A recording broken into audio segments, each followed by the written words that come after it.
दोस्तों नमस्कार। आज की कहानी है दिल का सौदा हुआ चांदनी रात। तो कहानी शुरू करने से पहले जो भी चैनल पर पहली बार आए चैनल को सब्सक्राइब करें और ऑल का आइकन जरूर प्रेस करें ताकि हमारी आने वाली सभी कहानियां आप तक सबसे पहले पहुंचे। तो चलिए शुरू करते हैं आज की छोटी सी कहानी। तीखे नैन नक्श, सुबह की पहली धूप सा गोरा रंग, सुरहारीदार गर्दन, कमर तक छूते लंबे काले घनघोर गटासे बाल, उस पर नीतू का हंसमुख चंचल स्वभाव बरबस ही हर किसी को अपनी तरफ खींच लेता। मदन अपने एक फ्रेंड की शादी में एक मर्गनैनी लड़की से मिला। वह थी नीतू, जो पहली ही नज़र में मदन के दिल में उतर गई। वैसे तो मदन शर्मीले व संकुचित स्वभाव का लड़का था, परंतु आज नीतू ने दिल पर दस्तक दी तब प्रेम के ढाई अक्षर समझ में आ गए। प्राय हर शादी या फंक्शन में एक चेहरा खास होता है जो अपनी सादगी और सुंदरता से हर किसी को अपनी तरफ खींचता है। नीतू के चेहरे में भी वही मासूमियत और कशिश थी। तारों से भरी चांदनी रात में मदन दिल का सौदा कर बैठा। इसके बाद शुरू हुआ नीतू और मदन के बीच मिलना जुलना, प्रेम पत्र लिखना। मदन अपनी कॉलेज की पढ़ाई पूरी करके आगे की पढ़ाई के लिए दूसरे शहर चला गया।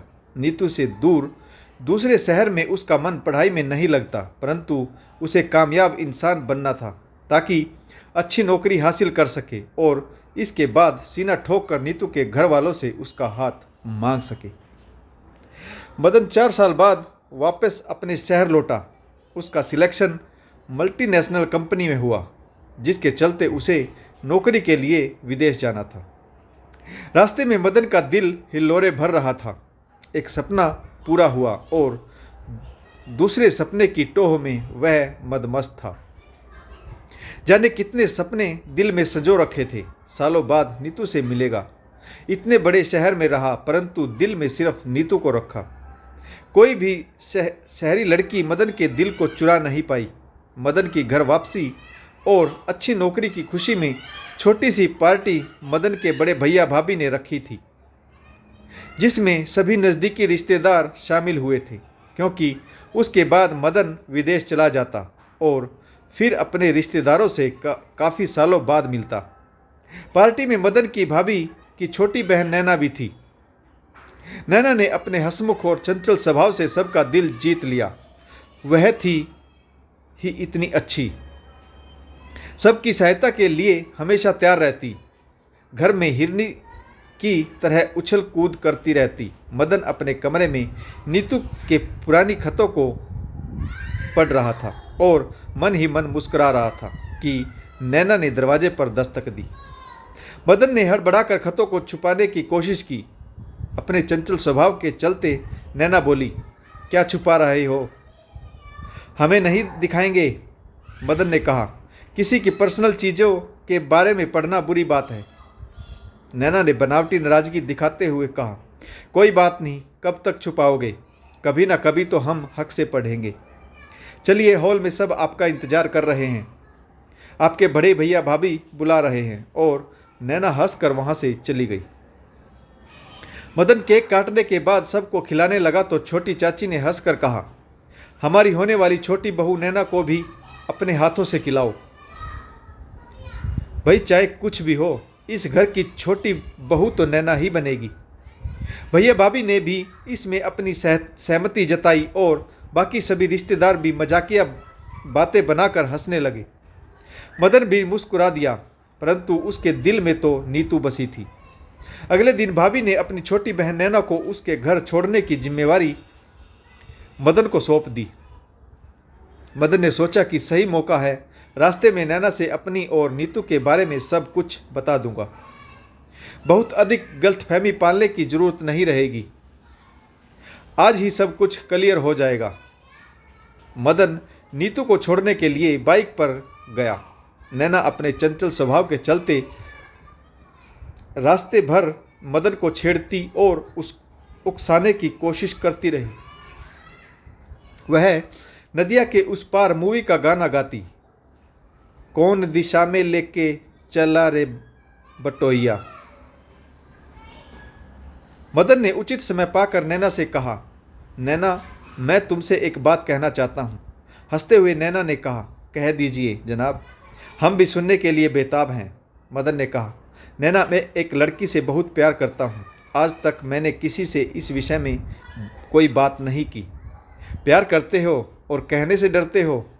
तुम कहो तो मैं बात करूँ दीदी और जीजाजी से।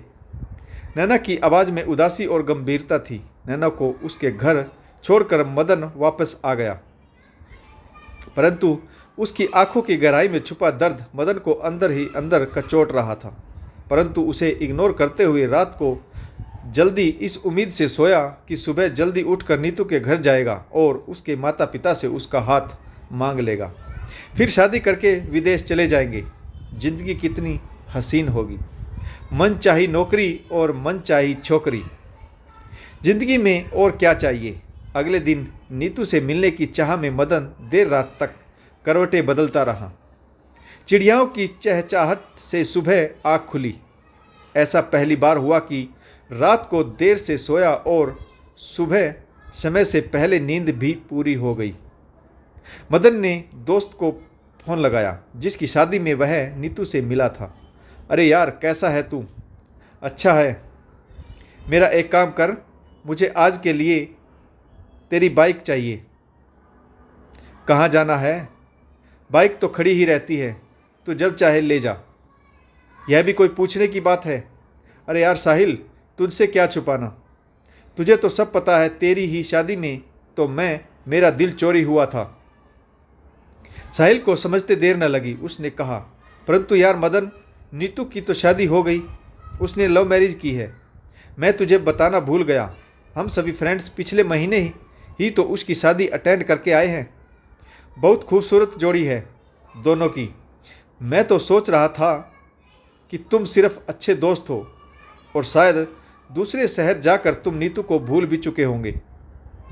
क्या बात है यार, कोई शहरी लड़की नहीं पटी क्या? अच्छा ठीक है, बाइक चाहिए तो ले जाना। मैं ऑफिस जा रहा हूँ, मुझे देर हो रही है। लव मैरिज की है तो फिर मेरे साथ जो था वह क्या था? ऐसा कैसे कर सकती है नीतू? वो प्यार भरे खत लिखना, कॉलेज के बाद घंटों मेरे साथ बिताना, यह लव है तो वह क्या था? धोखा या मेरा इस्तेमाल? कितनी बेवफा निकली नीतू। मैं 4 साल दूसरे शहर पढ़ने क्या गया, मुझे अतीत बना लिया। मदन के दिमाग में 100 सवाल उठ रहे थे।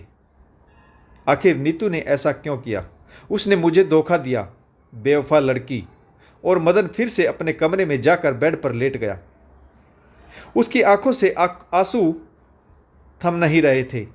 तभी भाभी कमरे में चाय लेकर आई। भाभी ने कहा, मदन, आज मुझे तुम्हारी ज़रूरत है। तुम्हारे भैया को ऑफिस में ज़रूरी काम है और जल्दी से चाय और नाश्ता कर लो, फिर मेरे मायके चलना है। पता नहीं नैना को क्या हुआ, उसकी तबीयत कल से बहुत ज़्यादा खराब है। मदन अपनी भाभी को लेकर उसके मायके पहुंचा। तब डॉक्टर साहब नैना को दवाई देकर बाहर निकल रहे थे। उसे बहुत तेज बुखार था।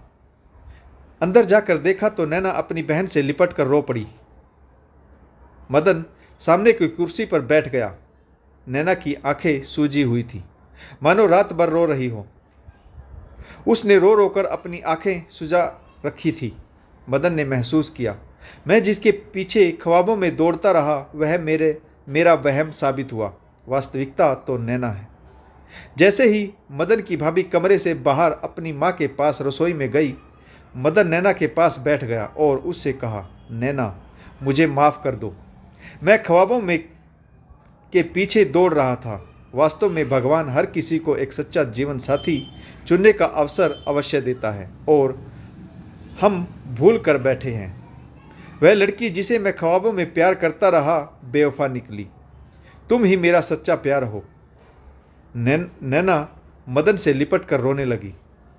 उसने रुंध हुए गले से कहा, मुझे कभी छोड़कर मत जाना, वरना मैं जान दे दूंगी या तुम्हारी जान ले लूंगी। आशा करता हूँ आपको यह कहानी ज़रूर पसंद आई होगी। कहानी अच्छी लगे तो कमेंट्स करिए, लाइक करें और शेयर ज़रूर करिएगा। कहानी पढ़ने के लिए आप सभी का बहुत बहुत धन्यवाद। जय हिंद, वंदे मातरम, भारत माता की जय। जय जवान और जय किसान।